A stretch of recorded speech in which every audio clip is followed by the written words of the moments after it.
Halo teman-teman, di dalam teologi paling tidak ada dua jenis mandat ya, dua jenis perintah Allah kepada manusia. Yaitu yang pertama mandat Injil dan juga yang kedua mandat budaya. Apa itu mandat Injil? Mandat Injil ya tugas orang Kristen untuk memberitakan Injil lewat perkataannya ataupun lewat perbuatannya, yaitu jadi bersaksi ya, bersaksi dan juga menjadi saksi. Nah, tapi yang di video kali ini saya tidak akan membahasnya mengenai mandat Injil karena itu bagi orang Kristen sudah cukup jelas ya. Walaupun belum tentu dilakukan, tapi paling tidak semua orang Kristen punya pemahaman. Mereka punya tugas untuk jadi saksi dan untuk bersaksi. Nah, tapi pemahaman yang kedua ini umumnya mungkin sebagian orang Kristen belum memahami, belum tahu, belum memahami ataupun memahaminya dengan kurang jelas mengenai mandat budaya. Apa itu mandat budaya? Ya, mandat budaya umumnya adalah perintah mandat dari Allah bagi manusia atau bagi kita orang-orang Kristen khususnya ya orang-orang percaya, yaitu untuk menundukkan, menaklukkan, menguasai segala ciptaan Allah, isi dari bumi ini yang terus didapat gandakan, dikembangkan bagi kemuliaan Allah. Ujung-ujungnya adalah dikembalikan bagi kemuliaan Allah. Seperti yang tertulis di dalam kitab Kejadian 1 ayat 26 sampai 28, yaitu ketika Allah menciptakan manusia mengatakan beranak cuculah, penuhilah, kuasai dan taklukkanlah bumi gitu. Jadi manusia memang diciptakan sebagai gambar Allah, sebagai wakil Allah. Diciptakan segambar dan serupa dengan Allah. Image of God gitu. Image of God. Nah, jadi bagi pemahaman orang-orang kuno,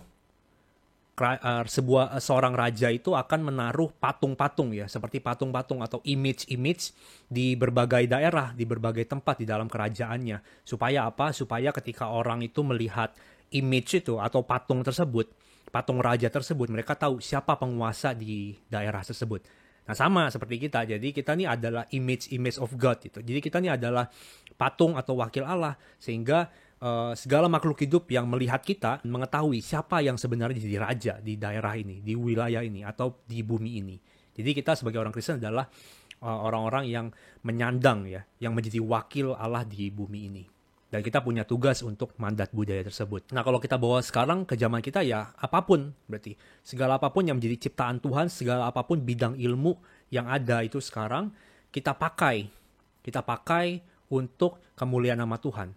Apapun bidang ilmunya, politik, hukum, kesenian, budaya, fisika, sains, kimia, biologi ya, semua bidang ilmu, you name it deh.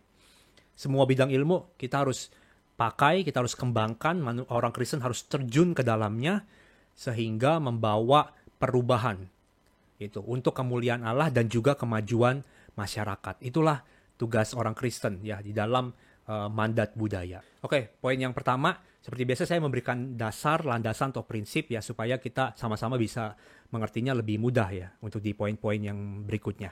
Yang pertama adalah mengenai rohani dan yang sekuler. Nah, apakah di dalam kekristenan kita sering membagi ya saudara, sering membagi apa yang rohani dan yang sekuler. Sebenarnya kita harus memahami dulu apa artinya sekuler, sekularisasi, sekularisme gitu, sekuler. Nah, seorang tokoh bernama Brian Wilson, dia mendefinisikan sekularisasi atau sekuler itu sebagai proses atau keadaan di mana kesadaran, aktivitas, dan juga institusi agama itu kehilangan nilai pentingnya di dalam kehidupan sosial. Jadi, nilai sosial dan sistem sosial ya, kehidupan sosial dan institusi agama itu terpisah. Kerohanian terpisah dengan sistem sosial. Jadi yang ada dalam kehidupan bermasyarakat kita, politik, hukum, kebudayaan, teknologi, sains itu terpisah, tidak ada pengaruhnya dari institusi agama atau kerohanian. Nah, seharusnya spiritualitas Kristen yang baik itu menganggap semua bagian dari hidup kita itu adalah ciptaan Tuhan dan semua itu adalah baik. Seperti yang dikatakan di Kejadian 1 ya kan. Setelah Allah menciptakan segala sesuatunya itu dia melihat dan menganggapnya itu semuanya adalah baik karena itu adalah bagian dari ciptaan Allah. Jadi semua dalam hidup kita ini juga adalah bagian dari ciptaan Allah. Dan semua itu sebenarnya adalah baik. Spiritualitas Kristen yang baik itu sebenarnya menganggap segala sesuatu yang ada dalam hidup kita itu tidak terlepas dengan kekristenan, tidak terlepas dengan kerohanian kita. Karena memang tidak ada saudara yang terlepas dari kekristenan. Ya, dalam hal yang besar maupun yang kecil. Itu contoh misalnya drum saya ya, saya pemain drum.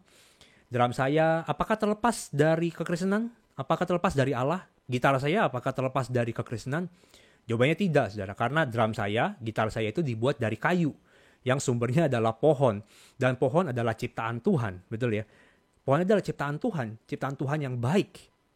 Dan ada manusia ciptaan Allah yang pintar luar biasa, yang diberi kreativitas, kesenian supaya bisa mengumpulkan materi-materi, besi, kayu, dan sebagainya supaya bisa dijadikan alat musik gitu. Sama, semua juga nggak cuma alat musik.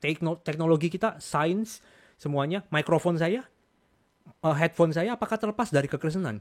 Tidak, karena ada listrik, ada rumus fisikanya, ada bahan kimianya, dan ada manusia yang begitu pintar bisa membuat mikrofon ini bunyi. Dan headphone, dan handphone, dan apapun yang ada dalam kehidupan kita, saudara, tidak terlepas dari kekristenan, karena itu juga adalah bagian dari ciptaan Allah. Jadi dalam hidup ini tidak ada yang terlepas dengan kekristenan. Contoh misalnya ya, di dalam fisika atau kimia. Nah, biasa pelajaran ini kita sering abaikan atau singkirkan ya, karena ini ya nggak ada hubungannya lah sama kekristenan. Nah, saudara tahu nggak ada berapa jumlah molekul di dalam 2 teguk air yang kita biasa minum setiap hari? Molekul itu kumpulan atom-atom ya, bagian kecil ya di dalam air itu, bagian yang kecil sekali di dalam air. Ada berapa, saudara? Nah, kalau kita periksa ya, ternyata dalam 2 teguk air yang kita minum, itu paling tidak ada 6,02 dikali 10 pangkat 23. Jadi 6, nolnya ada 23, saudara. Saudara pernah pegang uang 1 triliun? Nggak pernah kan ya, saya juga belum pernah.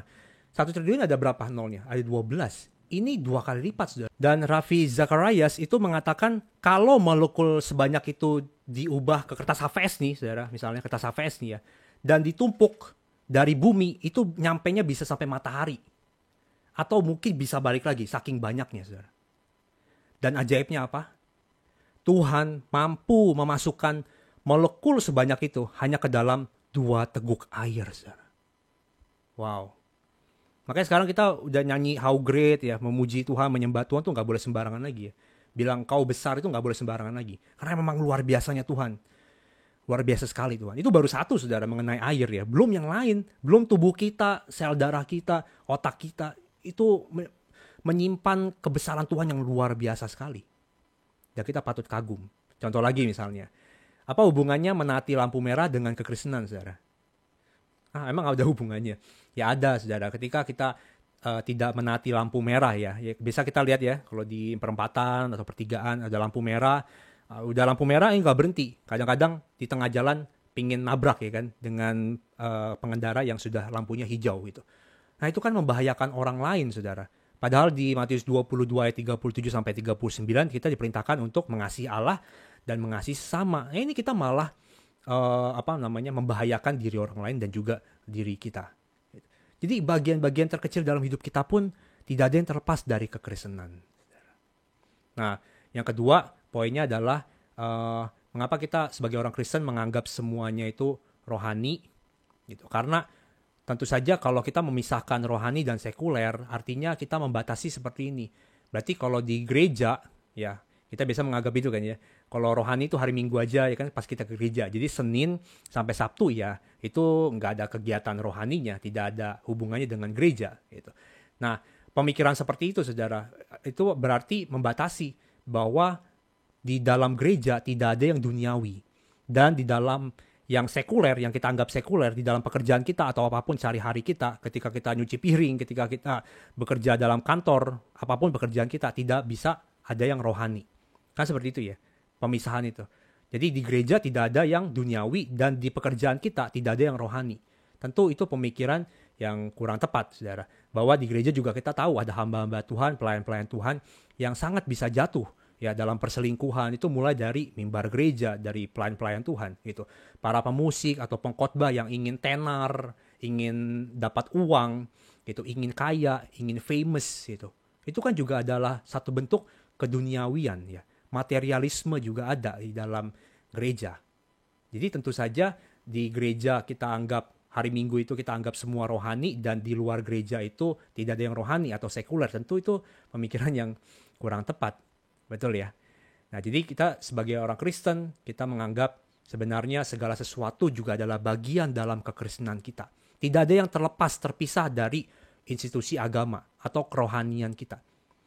Ya, cuma 2 sebenarnya pilihannya. Apakah kita memakai sesuatu itu yang Tuhan ciptakan. Satu, ya cuma dua ini.